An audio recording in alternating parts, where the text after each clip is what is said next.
ఒక్కసారి కొమ్మూరి గోల్డ్ కి కాల్ చేయండి. తాకట్లో ఉన్న మీ బంగారాన్ని విడిపించి మార్కెట్ ప్రైస్ కి వాళ్ళు కొనుక్కుని మిగతా డబ్బులు మీకు ఇచ్చేస్తారు. పవిత్ర పుణ్యక్షేత్రంలో ఉన్నాం.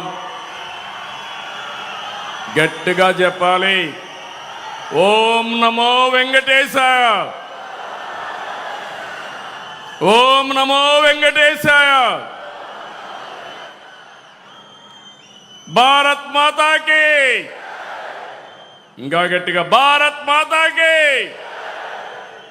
జై తెలుగు తల్లి, జై తెలుగు తల్లి. ఇప్పుడే మన డిప్యూటీ సీఎం గారు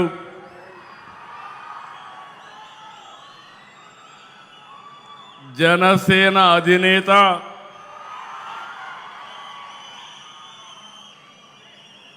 ఎల్లప్పుడూ కూడా రాష్ట్రం బాగుండాలి, దేశం బాగుండాలని ఆకాంక్షించే వ్యక్తి, ప్రజాసేవకే వచ్చిన వ్యక్తి కొణిదెల పవన్ కళ్యాణ్ గారు, రాష్ట్ర బీజేపీ అధ్యక్షులు మాధవ్ గారు, కేంద్ర మంత్రివర్యులు కింజరపు రామ్మోహన్ నాయుడు గారు, Telugu Desam party working president Lokesh గారు, కేంద్ర మంత్రివర్యులు పెమ్మసాని చంద్రశేఖర్ గారు, సహచర మంత్రివర్గ సభ్యులు, స్థానిక శాసనసభ్యులు పులివర్తి నాని గారు, పార్లమెంట్ సభ్యులు ప్రసాదరావు గారు, గౌరవ ఎంపీలు, గౌరవ ఎమ్మెల్యేలు, గౌరవ ఎమ్మెల్సీలు, కార్పొరేషన్ అధ్యక్షులు, ఎన్డీఏ 3 పార్టీలకు సంబంధించి బ్రహ్మరథం పట్టడానికి కార్యక్రమానికి వచ్చిన మీ అందరికీ మరొక్కసారి అభినందనలు, శుభాభినందనలు. నా రాజకీయ ప్రయాణం ఈ తిరుపతిలోనే మొదలుపెట్టాను, ఇక్కడే పుట్టాను.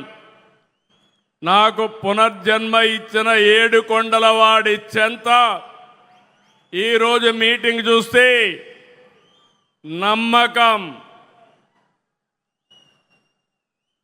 అది కూడా ఎన్డీఏ ప్రభుత్వం పైన.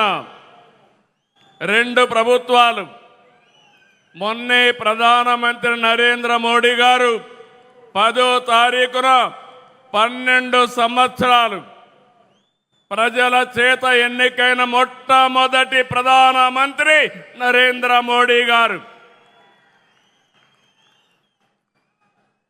మీరందరూ కూడా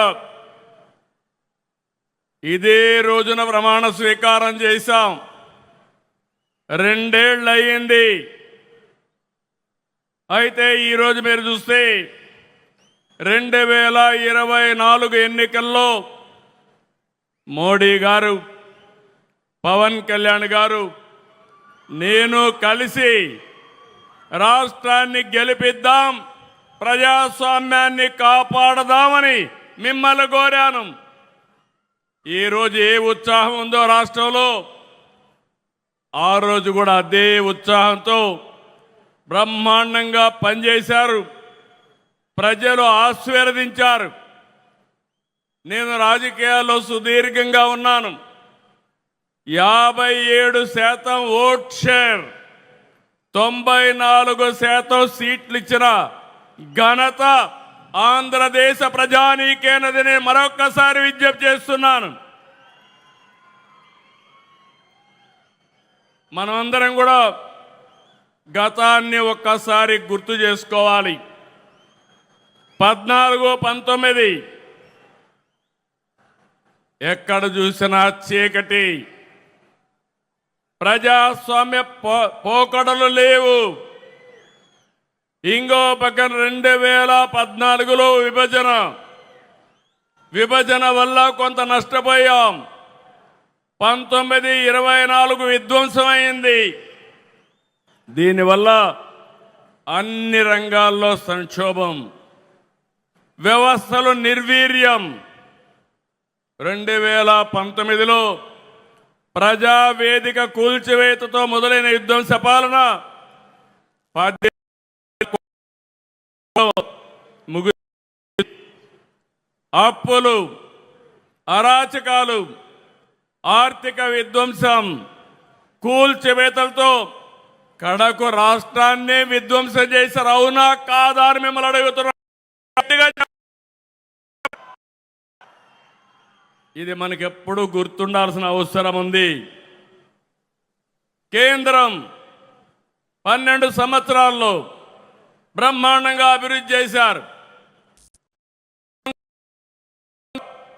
నరేంద్ర మోడీ గారు అభివృద్ధి, సంక్షేమం, సుపరిపాలన మనకు అందిస్తే ఈ 5 సంవత్సరాలు దాన్ని అందిపుచ్చుకోకుండా కడాన మీరు చూస్తే కేంద్ర పథకాలను పక్కన పడేశారు. సాగునీటి ప్రాజెక్టులను పాడుపెట్టారు. ఎంత దారుణం అంటే ఇన్వెస్టర్స్ని వేధించి వెంటాడి తరిమేశారు. యువత భవిష్యత్తు పైన దెబ్బకొట్టారు.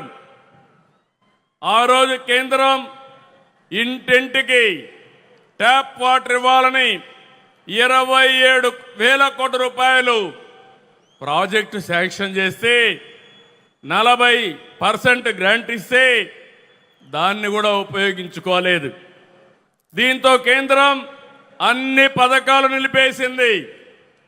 అలాంటి చీకటి పాలన నుంచి మీ అందరినీ చూశాం. 3 పార్టీలు పోరాడాం, విడివిడిగా పోరాడాం. ఆ రోజు పోరాడితే మన వాళ్ళందరిపైన ఎక్కడికక్కడ కేసులు పెట్టారు. కొంతమందిని అందరినీ జైల్లో పెట్టారు. ఈ మీటింగ్లో నేను చూస్తున్నాను, ఎంతో మంది బాధితులు ఉన్నారు. అరాచకాలు జరిగాయి.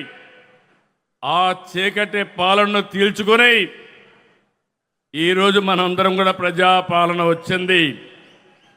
ఆ రోజు నన్నే కాదు, కడాన మీరు చూస్తే ఇంత అనుభవం ఉండే నన్ను ఒక్క నోటీస్ ఇవ్వకుండా జైల్లో 53 రోజులు పెట్టారు. అదే మరి పవన్ కళ్యాణ్ గారిని అడుగడుగునా హెరాస్ చేశారు. అవునా కాదా గుర్తు తెచ్చుకోమని మరొక్కసారి విజ్ఞప్తి చేస్తున్నా. ఎన్నికల్లో విజయాన్ని చూసి మురిచిపోలేదు, రాష్ట్ర దుస్థితి చూసి కుంగిపోలేదు. నేను 4వ ముఖ్యమంత్రి. హైదరాబాద్ని అభివృద్ధి చేయడంలో, తెలుగు జాతిని ప్రపంచ పటంలో పెట్టడంలో ఆ రోజు పనిచేశాను. 4వ ముఖ్యమంత్రి అయితే ఎంత లోతుకెళ్తే ఎక్కడ చూసినా అఘాతాలే, ఎక్కడా నిధులు లేవు, డిపార్ట్మెంట్స్ అన్ని విధ్వంసం అయిపోయినాయి, అధికార యంత్రాంగం నిర్వీర్యమైపోయింది. ఆ రోజు నేను ఒక నిర్ణయం చేసి 7 వైట్ పేపర్లు మీ ముందర పెట్టాను. అన్ని విషయాలు పెట్టాను. ఈ రోజు కూడా 2 ఏళ్ల సందర్భంగా మళ్ళీ విజ్ఞప్తి చేస్తున్నా. మళ్ళీ ఈరోజు ఏమున్నావో అన్ని విషయాలు చెప్తాను. ఇక్కడ దాపరికం లేదు. ఒక ప్రజా ముఖ్యమంత్రిగా, ఈ ప్రజా ప్రభుత్వాన్ని నడిపించే వ్యక్తిగా మీకు అన్ని విషయాలు చెప్తానని ఆంధ్రప్రదేశ్ రాష్ట్రానికి ప్రజలందరికీ విజ్ఞప్తి చేస్తున్నా.